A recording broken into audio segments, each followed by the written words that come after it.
His office announcing tonight that he will survey the damage by air tomorrow and meet with those affected by the storms. He's going to be seeing a lot from what we've seen here tonight. Those pictures are amazing. Incredible. The breadth of this flash flood event was something we haven't seen. I was looking back at the records of the 01 flood, the 98 flood, the 91 flood. We had some higher rainfall totals, but never across this large of an area. I'm going to show you that in just a minute. Before we get to that, another look at what's been going on in North Texas tonight. Showed you the downtown Dallas tornado a few minutes ago. This tornado in Ellis County, that was just part of a larger area that spawned several tornadoes up there in the Metroplex. Chopper was following the tornado and spotted the damage. Now you're looking at some of the damage from the tornado, again, in downtown Dallas, Texas. We only had rain, but our damage much, much worse than what they're experiencing. And I spoke too soon a minute ago, too. I said it had all come to an end, or for the first time in 40 hours had come to an end. Well, here it's developed again.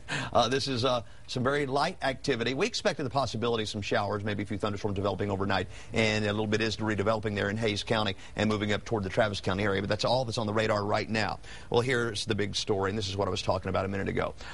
Pick out the area where you live. If you live in an area that is shaded in the darkest pink color, you received at least 6 inches of rain. And would you look how vast this area is? Literally, when you talk about the metro area, Williamson, Travis, and Hays County, literally 3/4, 4/5 of the entire metro area, the entire 3-county area, received a minimum of a half a foot of rain. And then you get into the lighter pinks, and we're talking 12 inches of rain, 15 inches of rain, from west of Georgetown down to Round Rock. Easy to see why Brushy Creek had such a terrible flood. At Mansfield Dam, the LCRA measured 12 inches of rain right over the top of Lake Austin. That resulted in a 3-foot rise on Lady Bird Lake, for crying out loud.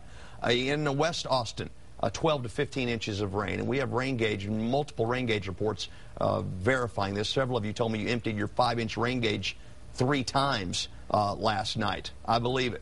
Amazing. Look at that. To the east, well, if you're in the green, you had less than 6 inches of rain, and there are a lot of areas that are in the green. Again, just something unlike we have really seen in recent history, for sure. 7 inches of this at Camp Mabry. This is a 2-day total. 7 inches of this fell before midnight yesterday. A record for the day, and the 2nd wettest day in September history. The 6th wettest day in Austin history since the precipitation records started being kept daily back in 1890. The only wetter day we've ever had in Austin was in 1921, 89 years ago tomorrow. The worst flood ever in Central Texas. It dropped 36 inches of rain over Thrall in 12 hours. The United States rainfall record, the only wetter day than the one we had yesterday. 2-day total, 7.55. Look at our surplus for the month. Look at our 2010 surplus. If it doesn't rain a drop the rest of the year, we will still have a wetter than normal 2010.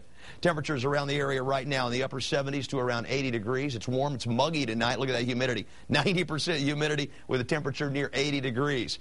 That tells you it can rain some more. Winds are south at 6 miles per hour right now. Mold count's going to be sky high for days. It's high tonight. Fall elm is high. Ragweed is medium. Around the state, rain cooled in many locations. Tropical depression, Hermine. It is still a depression. They're still issuing advisories on it from the National Hydrometeorological Prediction Center. It's centered over Norman, Oklahoma tonight. It produced an injury, a tornado produced an injury in southern Oklahoma tonight. And, of course, responsible for those touchdowns in Dallas. The humidity's not going anywhere. It won't so much be Hermine tomorrow, but the heat of the day could generate scattered showers around. A 30% chance where you are tomorrow, a 10% chance where you are on Friday. Lows tonight won't get very low, mid to upper 70s. We'll be back close to 90, maybe above tomorrow with high humidity. Temperatures tonight about 76 in the metro area. Chance of a shower or thunderstorm where you are, certainly. And tomorrow a 30% chance of more. 90 degrees the high. They should be scattered, though. We're not anticipating more additional flooding problems. In fact, the flash flood watch has just been canceled, and all river flood warnings have been canceled, except for the Little River up in Milam County. You folks are still under a flood warning. There's your 7-day. Chance of rain headed down, and by this weekend, it's out of here. But the heat will be high, and the humidity will be high, too. Hey, we'll still be following this flash flood, historical flash flood story tomorrow morning on Austin News Today. Weather and traffic together at 5 a.m. every 10 minutes.